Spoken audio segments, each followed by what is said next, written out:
Here's another show you can enjoy in the True Story FM family of entertainment podcasts. Ever wonder what bridges the gap between your favorite film genres, subgenres, and movements? CinemaScope is here to explore these connections, taking you on a thrilling odyssey through the ever-evolving art of cinema. I'm your host, Andy Nelson, and in each episode, we embark on a deep dive into the forces that sculpt the world of film. From the styles you know and love, like heist films or the French New Wave, to the ones you may not be as familiar with, like Turkish Yeşilçam or Brazilian Nordwesterns, my expert guests and I unravel the complex tapestry of storytelling, style, and innovation that defines the world of film as we unpack the myriad catalysts of change that shape these diverse styles. Whether you're a student of film, a creative professional, or simply a devoted movie enthusiast, CinemaScope is your gateway to a richer, more immersive film experience. Don't just watch movies, understand them, appreciate them, and revel in their artistry with CinemaScope. Subscribe today. All the Feelings presents Sins and Virtues.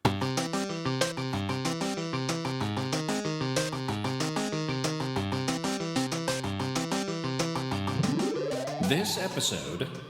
Lust.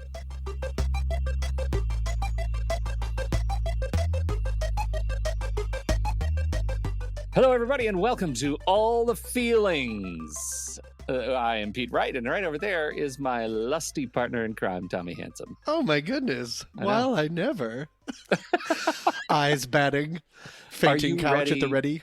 Are you ready for this? Yeah, this is going to be an interesting one. I am a real harlot. I was trying to think of I am a ne'er-do-well lady of the night. And this was, because our last episode was charity. And we're making a hard right. That was hard, too.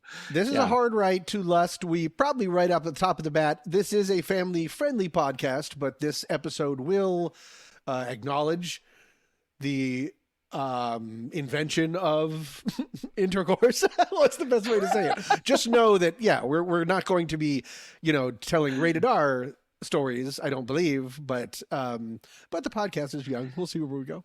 But but it is legal. Yeah. Well, let's start. So we're talking about lust. This is all part of our journey through the 7 deadly sins and the 7 heavenly virtues to match.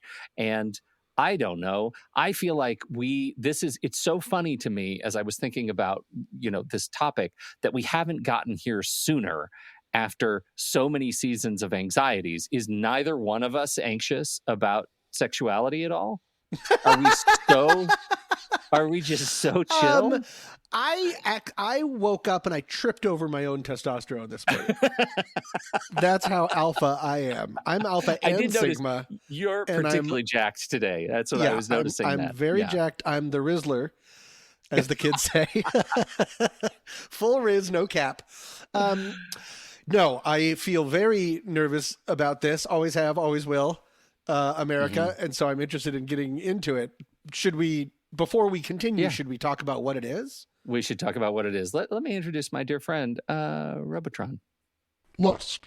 Noun. 1. Usually intense or unbridled sexual desire. 2. An intense desire for something. So can we start? So behind the scenes, every week, Tom and I talk about who's going to do the Feeling Friends bit. Right. And that's the bit in the middle where we talk about something historical, and it's really delightful. And this week, because I'm so out of sorts and we skipped a recording week last week, I did one too, but it's Tom's week, which means there is no utility for my thing any other week going forward. So we're going to talk about, just briefly before we get into the meat, so to speak, of our conversation, we're going to get into kissing, and specifically French kissing. Oh, okay. Yeah. What do you, I don't need to say, when you think of French kissing, what do you imagine? Don't answer that question. But do you know what the technical word is for a French kiss? You mean in English? Yes. Oh, well, I don't. Yes, I guess because French kiss isn't in. French kiss isn't in French. I'm sorry. No, that was stupid. I don't know what that was. I don't know what I was addressing or what I thought I meant. Okay. There is a technical word for this. Right? I don't think I have any idea. It's called a cataglottism. Oh, God, that's why I don't know. Is that so sexy? Anything with glot. Oh, God, it makes you lust all over the place just hearing cataglottism. Yeah. Gross. So this was really interesting. So it's, of course, it would be France that would come up with this idea to kind of brand a cataglottism as a French kiss, right? Because it's the French that are so lusty, and they're the ones who say, hey, look at that sexy mouth. I want to put my tongue in there, right? Like, right. That's, of course, but of course, that's also not true. So when you think about kissing, it comes from the Americans and the Brits during the war. French kissing was branded after World War One, when Americans and Brits went into France and discovered what they would call a more sexually adventurous people. Okay. The French. And so that's when they were over there for the war, and probably like your hormones are up and you're panicked and you're running away. Oh, so much. Yeah. And so there are scholars that actually, there are kissing scholars. That's a thing. And they believe that kissing with tongues was actually practiced in ancient cultures because, come on, you've got two mouths. Eventually, you're going to figure out how to put them together. And India and China and Japan document tongue kissing. Ancient Rome, kissing with tongues was seen as a sign of affection among lovers and family members. Oops. What's up, Tom Brady? You're going to be thinking about that for a while, I think. Yeah. And so there's the thing about kissing. I was fascinated by this because French kiss, French fries, French kiss, it's all, we did it.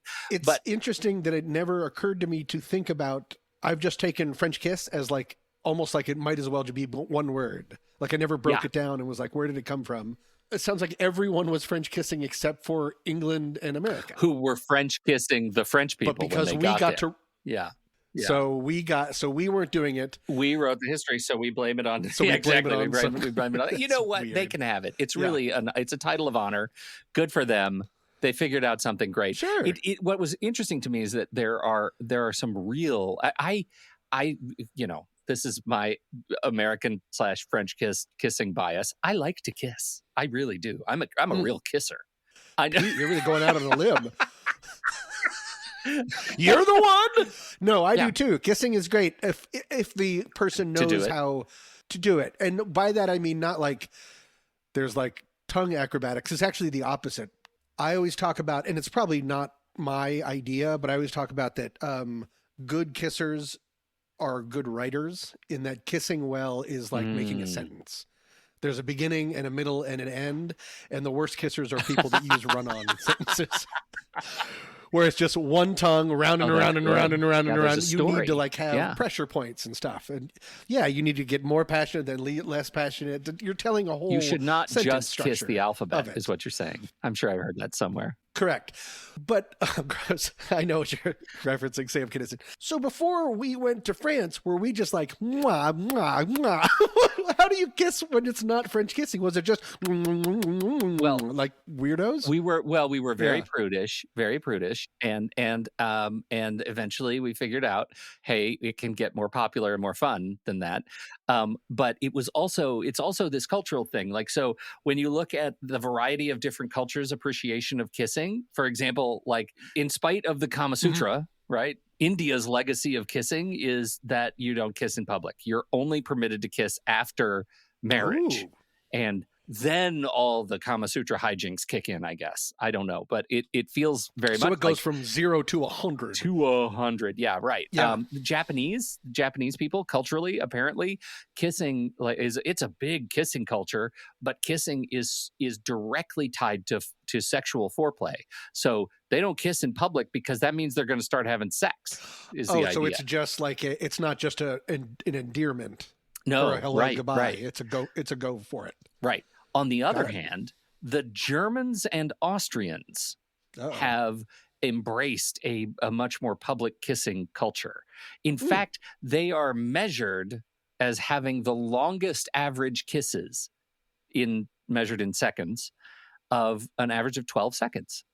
The average German's public romantic kiss is 12 seconds. That's nice. Deep research. The Mexicans love to kiss so much that they actually are in the Guinness Book of World Records for having a kissing marathon on Valentine's Day in 2009. Okay. That also checks out. Like Mexicans. That's like the one marathon that maybe I could enter. But I'd still somehow get winded. All across South and Central America, it is much less of a kissing culture the further south you go, and to the point where people don't kiss at all, and they see kissing as like a weirdly reviled kind of a thing. Why would you put your mouth on there? And then there's one last kind of kiss, the socialist fraternal kiss. Have you heard of this? No. Okay.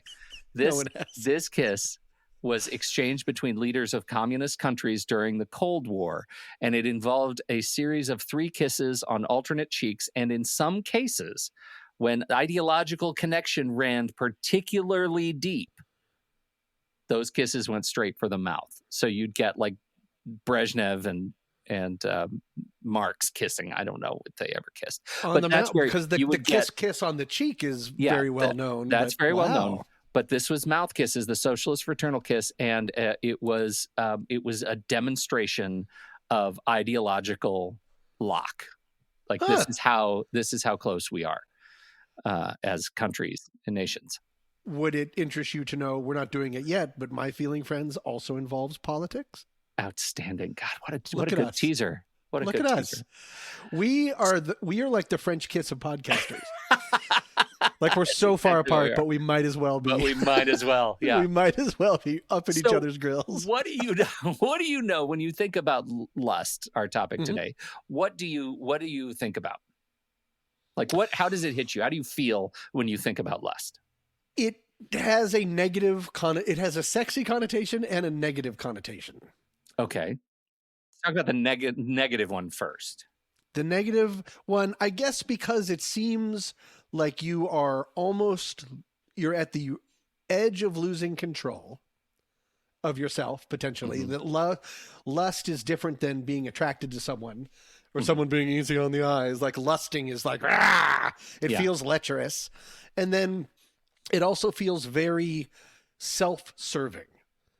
It doesn't feel like a love conversation or like a physical act enjoyed by both people. That might happen, but when you're lusting after someone, it's really about serving yourself.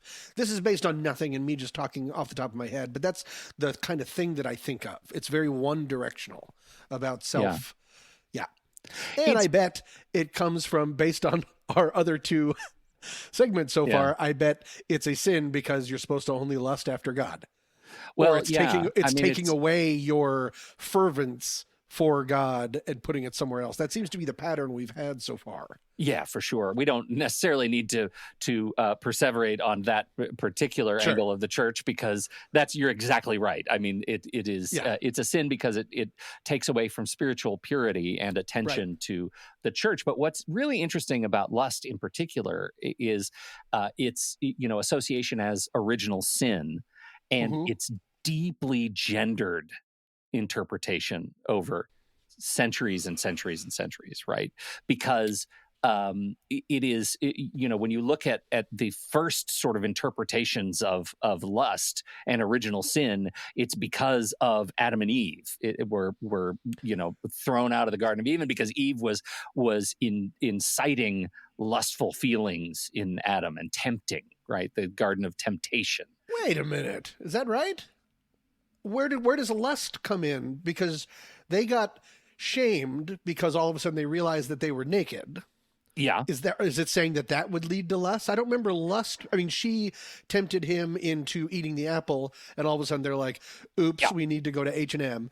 And then they got thrown out, and the front door of the Garden of Eden was replaced by a flaming sword. But I don't think about lust in that. The original sin is believed to have been a corruption of human nature, introduced the inclination toward vice. Lust was a consequence of human nature's corruption, right? This is the manifestation of humanity's fallen state, right? Like that's where it started. That's where we started. That's the first time we started talking about Right. like the sin, the original sin of sexual temptation and lack of I purity. see. Because otherwise we were just walking around naming animals. Pretty much that's what we did. Yeah. Taking out ribs, throwing Yep. Lilith in a cave. We I know too did much that. about the Bible. You sure do. I know too much about the Bible and the biblical apocrypha. I got really into that in college. Yeah. The Well, I'm books glad that were not allowed in the Bible. Yes. It's like the Silmarillion from J.R.R. Tolkien. You read a lot of that. Sure. You don't even know. Nerds are with me. Nope. Yeah. Okay. I think I mispronounced it. The Silmarillion. The Silmarillion. Oh, sure. Okay. You get it now. We're on. Yeah, Okay. of course. Simpatico. All right. So anyhow, the thing about lust being so super gendered, like that has stayed with us over And by gendered, thousands you of mean years. we are blaming Eve. Yeah. And so it's like We are Eve is still the one that blaming caused Eve. the lust or was the lustful one. Got it. That was the reason for the downfall. I did some searching for the myths of lust, and I found so many. I found a lot of pages of people talking about the immodest woman, right? That it is, and this is the genderification of lust. This is the big misconstruction of lust, that blaming women for dressing a certain way, looking a certain way, behaving a certain way, for creating an environment that is lusty in men. And it is it is such a myth, right? It's such a grotesque misinterpretation of humans living together, that particular thing. To me, I think that's really tough to read, that stuff. Mostly because the data goes the other way. The data says that men and women can lust equally, that lust is, when it becomes negative, it's a loss of control, but when it's positive, it's erotic sexual attraction. That serves a purpose, right? That serves a purpose in us. So it is, I think it's really a complicated thing, because it's like a derogatory term for sexual attraction that is used so liberally that it kind of has lost some meaning, right? Okay. Yeah. Is lust always a negative thing? It doesn't have to be. No, because I said the other part of it was sexy.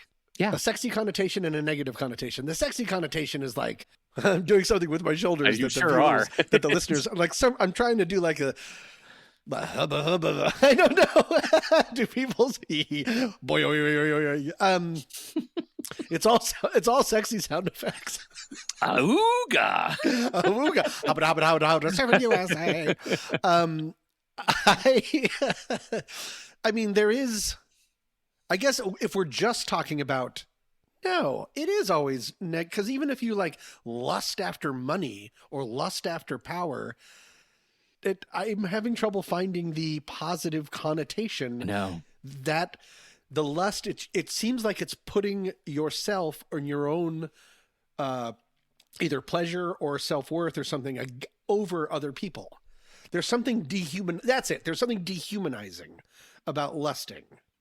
And I don't exactly know why. And I believe I'm putting it there, that it doesn't exist necessarily in the word, but I'm just being honest. No, I don't. I mean, I think it underscores why it's such a complicated topic, right? Because I think you're absolutely right. There is healthy sexual desire and attraction, which is good.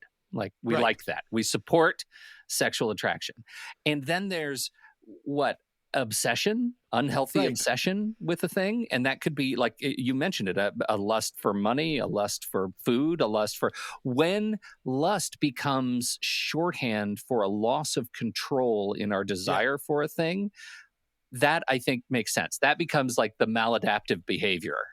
But if lust had a noise, it would be like this. That was good, right? I'm still trying to get across to the listener what I was doing with my shoulders. Thing. Yeah, now we've gone to full ASMR. Gross.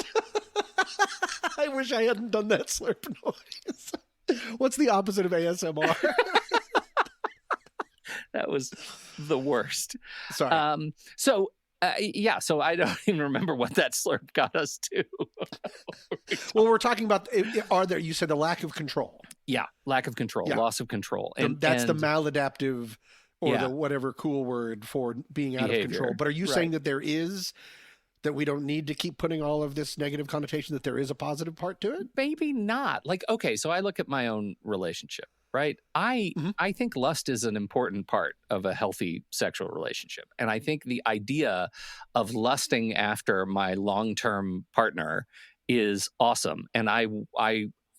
I want to be lusted after the same way. I want to be objectified that way too. That makes it fun, right? That's That's a good fun. point. It is super consensual, and kind of like using the word lust is kind of naughty and feels like invigorating and tantalizing, and Yep. that feels okay to me. But again, the complicated part is like meeting somebody for the first time and saying, "Hey, totally lusting after you right now." Right. Well, because you said all of those things, tantalizing, sexy, it's good, it's Yeah. helpful, but right away you made it a two-way street. Yes. That's the difference. That's Yeah. the difference. If it's Yeah, going okay. both ways, then that can be a very positive connotation. If it's just going one way, Yeah. Then it's like super seductive, but destructive at the same time. maybe. Yeah. Right. Or it has that possibility. Because otherwise, I just feel like we have other words. I'm turned on by, I'm turned on. I'm attracted to that person. Yeah, that's interesting. Well, because what you're doing is you're making it, you're personalizing it, right? You're talking about your state and your behavior, and not the act of chase or pursuit of someone else, which then Right. suddenly seems creepy and uninvited. I think so. Yeah. But you're right that once you put it into a relationship, then it does seem important, Yeah. because then you don't want it to just be chased. You don't want the flame to go out. I found a number of resources that were like looking at channeling lust. Oh. Lust can be a motivating force for positive change. And So I you, think you redirect that feeling towards something else? maybe Like, I think it goes Oh, to gardening.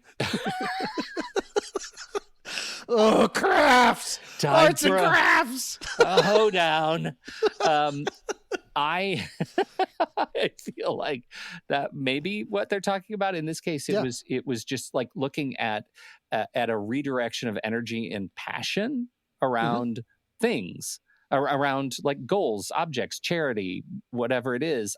What I don't understand is, I mean, I understand trying to manufacture the feeling of the same level of energy and excitement that is behind lust. I understand the ideal. I don't understand the direct correlation, because I just feel like, I don't think I've ever heard anyone say I'm so horny for food bank work. You are not hanging out with the right people, buddy. Yeah, when you put the word horny, but I mean, the cliche is, there is something called, I will mispronounce it on purpose, No Peanut November. Have you heard of? Yeah, I have heard of that. Yeah. And the cliche of that is when you abstain from certain things for an entire month, it's like, I finished my book. Yeah, Or, right. like all of that energy is channeled into something else, as if Yes. that's the one thing that is governing all of our engines. Yeah. I don't know if that's true, but I think that's probably the point of it, is that you would have this extra energy that you could then direct towards another place. But isn't that entire thing rooted in some way in shame? Oh, is it? Because we're denying something that we see dirty? I don't know. I thought it was supposed to be like a clarity kind of a thing. Maybe. Of like I'm going to stop drinking for a month because, but drinking is not good for you. I see what you're saying. It's saying that something is bad for you, so abstain from it for a while to have a clean slate. Yeah. But it's not bad for you. Right. Interesting. Right. I think the idea on the surface of like finding that clarity, but isn't it like the converse is also true, that I should finish that book because I am so distracted by sex? I should be ashamed at not having the willpower to finish the book in absence of this massive distraction that I can't get myself out from under. It is. So yeah, it is based, just the fact that it's based in abstaining something means that it's not something that is good for you. Right. At some level, Yeah. I feel like that's where that hits me. And it makes me a little bit nervous to talk about it, because I know, like I already dropped maladaptive behavior. I know there are people whose relationship with sexual ideation is maladaptive and they need help, right? To regain focus. I don't feel like any of this is necessarily talking to those people. Right. But I also think the line between normal sexual attraction and maladaptive behavior is big and fuzzy and not clear. And I think that's the challenge with the whole conversation when you're talking about lust, is how do you know? I feel like what is the red flag for being for being attracted to someone or being attracted to just looking at the appearance of someone and knowing that your lust is now maladaptive? Acting on it? Yeah, I guess. I mean, don't go to Rome. There are a lot of sexy statues. Maybe they'll get you all hot and bothered. Maybe it's acting on it, but no, you can still, like, your quality of life can be drastically taken down if you can't stop perseverating on it. I don't know. That's a good question. That's like we talked seasons ago about the psychopath test. Yeah. Like if you take the psychopath test, half the people that aren't psychopaths, they are diagnosed, or you start to think of it, like, how would you know? Because you wouldn't know. Yeah. Yeah. Right. That's exactly what a lustful person would say. Exactly. Right. All I know is the most difficult part about talking about lust is that everything sounds like a double entendre or an innuendo. Like you said, the line between maladaptive and not is big and fuzzy. And I went, oh. And big and fuzzy isn't even really a euphemism, but it could be. Are you turned on right now by big and fuzzy? You have no idea. Oh no, you unlocked something in me. I have got to go win some carnival prizes. I've got my eye on this giraffe that is life size.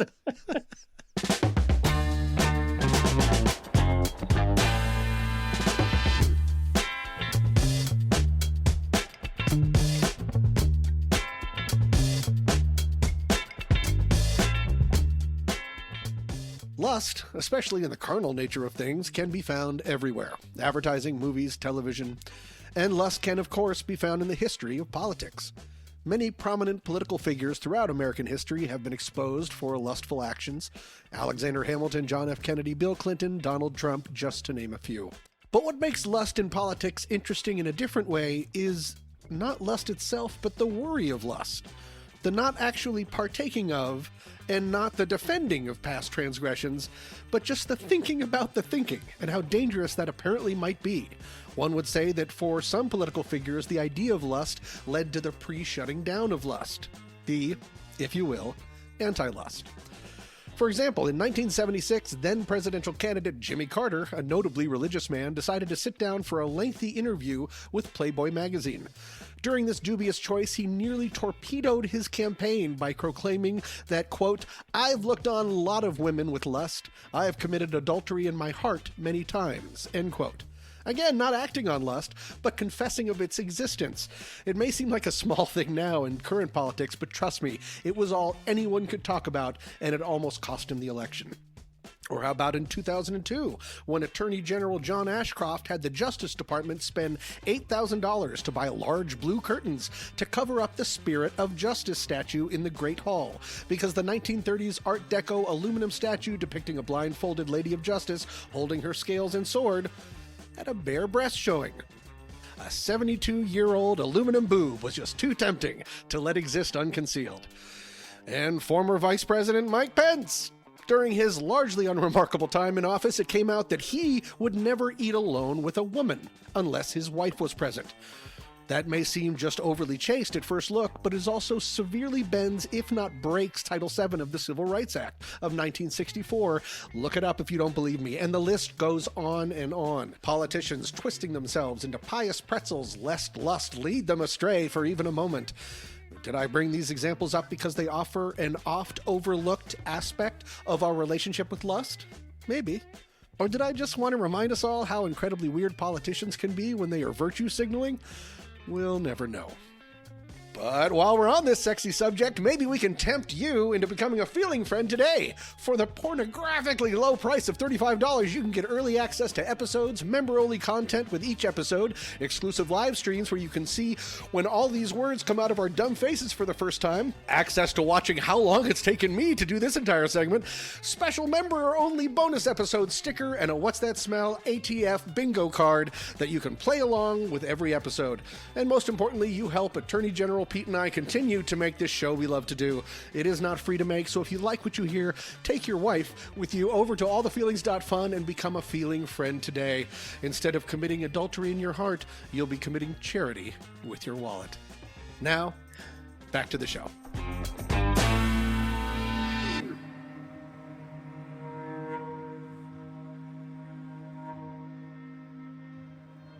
And now, Dante, The Divine Comedy, Volume 1, Inferno, Canto 5. I came to a place where no light shone at all, bellowing like the sea racked by a tempest, when warring winds attack it from both sides. This infernal storm, eternal in its rage, sweeps and drives the spirits with its blast. It whirls them, lashing them with punishment. I learned that to this place of punishment, all those who sin in lust have been condemned. Those who make reason slave to appetite.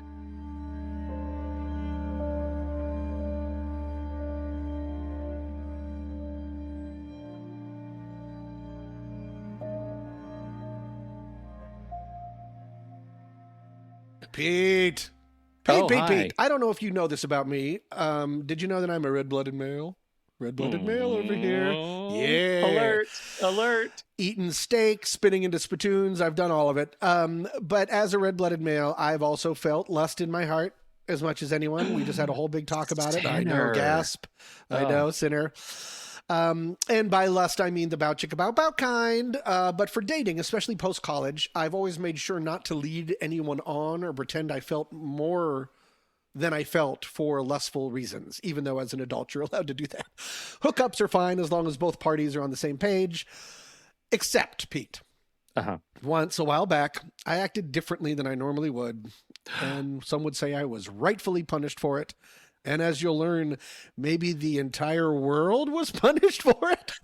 We'll get there. And yes, Pete, before you ask, this is a harrowing tale. It's a harrowing story. It's a harrowing tale. Are you excited? Are you intrigued? Intrigued, provoked, sir. Okay. There is another party involved in this harrowing tale, and I want to afford them full and absolute confidentiality. They are not a listener, but just in case, I'm not going to tell you, Pete, or the listeners where we met, or almost anything identifiable about this person. I'm not even going to gender them. I'm going full deep throat here, no pun intended. No lust episode pun intended. But also, I've noticed that was a pun. Okay. So that being said, you're going to learn almost nothing about this other person, but let me introduce them. Let's call them V. V was younger than me, but only by about 5 years. So younger, but not crazy times. Mm-hmm. And V was, if I may say, very easy on the eyes. That's why I've named this person V. Very, very attractive. Unfortunately, if we're being honest, maybe not the brightest. Maybe not the best read, worldly. They were sweet and seemed to dig me, but we weren't really on the same page. But as I almost never do, I overlooked it because I found them so physically attractive. I never told them that I loved them or anything like that, but if I'm being honest, and I'm being vulnerable and honest, I was just dating them for their looks. I usually never, ever do that. Mm-hmm. But I said, in this instance, what the heck? We're both consenting adults. I've been accused of over white knighting in my past. How about I live a little? And it's not like we had done anything physical yet, really. Okay. V suggested we get lunch at a Mexican place in the valley with margaritas, then go back to my place, my apartment, to watch a movie. Do that awooga sound that you did Okay, again. yeah. Yeah, Hamana, right? hamana. Bingo, exactly. Walk, Yeah. don't walk. Margaritas plus apartment plus movie. Let's do this. Yeah. I was nervous and excited. I felt like we were finally going to fool around. Wait, did you define Netflix and chill? Is this where it started? This is where it all... Well, did I tell you that I am Ted Sarandos? Okay. Weird. I got to the restaurant early, obviously, because I was a little excited, and there was no LA traffic for once, which seemed like a really good sign. And they got there, and the restaurant was able to seat us right away. Another good sign, because the place wasn't too full. It was actually pretty empty. We have margaritas and food and all as well. Then we head back to my place. We're sitting on my couch, and they ask if they can dance for me. Well, I couldn't remember the last time someone had asked if they could dance for me. For you? With me, sure, but for me. So I said, totally. They asked if I had any liquor, because we'd had some margaritas. I named what I had, and they picked red wine. Okay. Post-margarita red wine. That might be a red flag. That might come up later. We'll see. Moving on. Is having it come up later a problem? No, luckily. Oh, good. Okay. I see what you're saying. So they play a song on their phone, and they start doing this kind of sexy dance. Not like a dance, and not like a lap dance, but kind of in between. And I'm being, as I said, honest and vulnerable here. It was really hot. They would sort of come over and rub my shoulders or run their fingers through my hair, and it was nice, and it was cute, and it was sexy. And so was the next song they danced to. They danced, and they poured some more red wine and drank it and danced for me. I was really enjoying it. It felt like, oh, this is what adults that aren't white knighting their entire lives away do. Like, totally this is very fine and consenting and great and great. By the third song, they were stumbling a little bit, clearly feeling the alcohol. Oh, no. And 3 dances is kind of a lot, so I asked if they wanted to, sit down. They giggled and told me to relax, and they said they wanted to keep dancing for me. Pete, this is all true. By the 8th song... No. I give you my word. They were forgetting which songs they had already danced for me with, and started trying to replay an earlier song. I remarked, we did that song already. Are you sure you don't want to sit down? And they started having trouble fiddling with their phone and stuff. And I was getting really disappointed because I had let my lust for this person cloud over the fact that we weren't on the same page. Maybe I could have seen this happening. And so I was kind of mad at myself. And if I'm being honest, I was kind of mad at them because at this point they're kind of a mess and they are spilling red wine on my carpet. This had clearly gone on long enough, and they were inebriated enough that I had easily decided, of course, I did not feel comfortable doing anything physical with them. Yeah, that ship had sailed on a sea of alcohol. They weren't in their full right mind. Of course, I would not take advantage of that. Lust had gotten me in the situation. I wasn't going to throw more gross lust at a drunk person on top of it.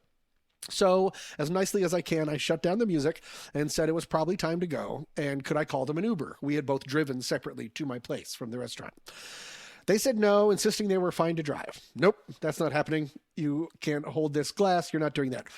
I said no, so they said, okay, then they'd have a friend come get them. Then they spent the next 15 minutes trying to find their friend's number. Then they called. This person and their friend argued about something, and then V told me their friend was 2 hours away, but was coming. Oh, no. I'd already had drinks, so I wasn't able to drive. So honestly, I was just frustrated. I just wanted this to be over. So I said, I will pay for the Uber. We can figure out your car the next day. They said no, they would go outside, call for one, and they left. I think they were picking up on the fact that I was a little disappointed. Yeah. Think the story's over? It's not. Some people would have drawn the line there, but I had a feeling what they were about to do. So I, like a creep, I sort of walked after them outside and peeked around the corner and saw them immediately getting into their driver's seat. Like I suspected. So I ran over and I stood in front of their car. They were rummaging around looking for something, and then they looked up and saw me, and they were like, "Oh, hi!" as if, oh, of course, this is the part of the date where I pretend I'm not driving and you just stand in front of my car. They looked surprised. Then they looked just guilty. a boy standing in the headlights of your car. They said, they mumbled something about how they tried to call Uber, but Uber was closed. It's not At that point, I did take their car keys. I made them get out. I called them an Uber and waited with them until they got in, handed them their car keys, and they drove away. That is pretty much the end. Okay. So my lustful thoughts had led to a disappointing date, wine stains on my floor, and a really annoying afternoon that had really heightened my anticipation and instead had not gone anywhere where I thought it would. And that was the punishment for my lust. That was a great story, but I just want to call out real quick that Weinstein's on My Floor is somebody's biography about their experience in Hollywood with Miramax Pictures. Did I say Weinsteins? I meant to say wine stains. I'm sorry. Oh, my old pal Harvey was over. He was on your floor. Yeah, he was on my floor because, it was a weird time. Yeah. So that was my punishment. But do you remember how I said that maybe the entire world had to suffer? I want to know. Do you remember more. that? Yeah. Because this date took place on Sunday, March 15th, 2020. The very next day, Los Angeles County shut down for the coronavirus. No. Remember how there was no traffic on the way to the restaurant and the restaurant was empty?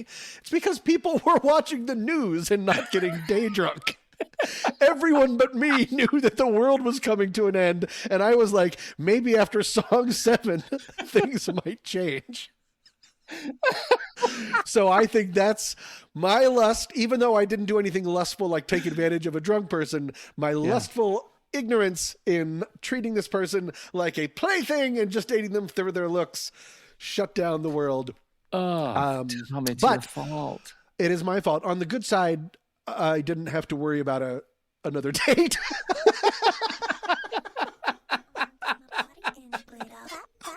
Sneakers, all the boys want a picture. Two foreign cars, I make rich look richer. Save your breath, baby, I'm not going home with ya. Mini skirt on, take my body in glitter. Platform sneakers, all the boys want a picture. Two foreign cars, I make rich look richer. Save your breath, baby, I'm not going home with ya. Thank you all so much for joining us on this lusty episode. This week's tune is Going Home With Ya by Captain Jaws. Coming up next week, humility. You sounded like Yoda. That's It right. was a little bit. Yeah. Until then, I am Tommy Mess III. And I'm Pete Wright. Thank you for downloading. We'll be back next week right here on All the Feelings, Sins and Virtues.